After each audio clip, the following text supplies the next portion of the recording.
at it. So we have seen these three properties: integers, operations, and properties. We have discussed closure, commutative, and associative property. Then there is one more property over here that is called identity property. That is something also we discussed. Identity property. What was identity property? In this identity property, we had something called identity element. Identity element was such a number which, when added, subtracted, multiplied, or divided, will give you the same result. Okay, suppose you have number 2. What will you add to it so that result remains unchanged? Suppose you have negative 3. What will you subtract to it so that result remains unchanged? Negative 3. What will you multiply to it so that result remains unchanged? Negative 3. By which number will you divide it so that result remains unchanged? Here also you can write negative 3 to make it common.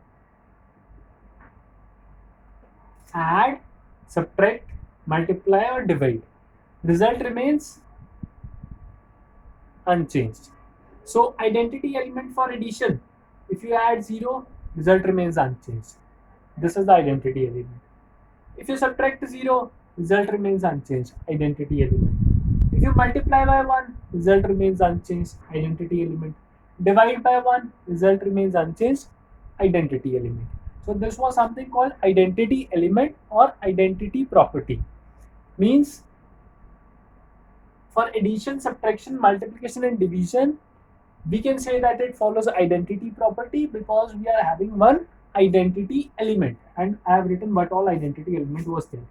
Now let us see distributive property, that is particular to multiplication. So what was distributive property?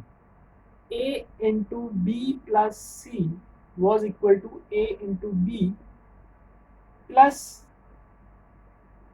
A into C.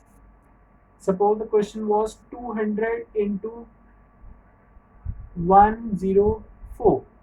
So how to do it? We could have written it 200 into 100 plus 4. A into B, then A into C, 200 into 100 plus 200 into 4.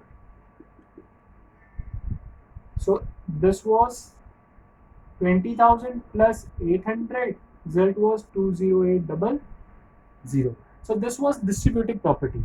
We distributed this product as sum of two products. Similarly, we could distribute a product as difference of two products. This was also something called distributive property. Suppose we have 34 into 98. I can write 98 as 100 minus 2.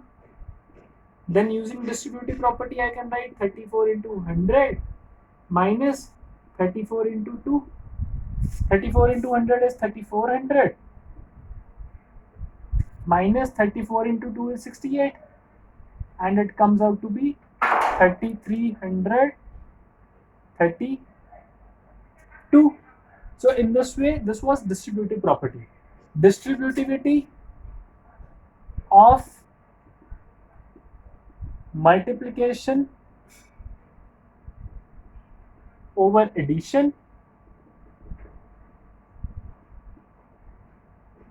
and distributivity of multiplication over subtraction. So this was something we discussed in these 8 tutorials: introduction, operations, and properties. For each and every concept, we had visualized a number of things. Like for addition and subtraction, we took those examples of balls, white balls, black balls, and then we tried to explain. For multiplication, division, we had the concept of number line.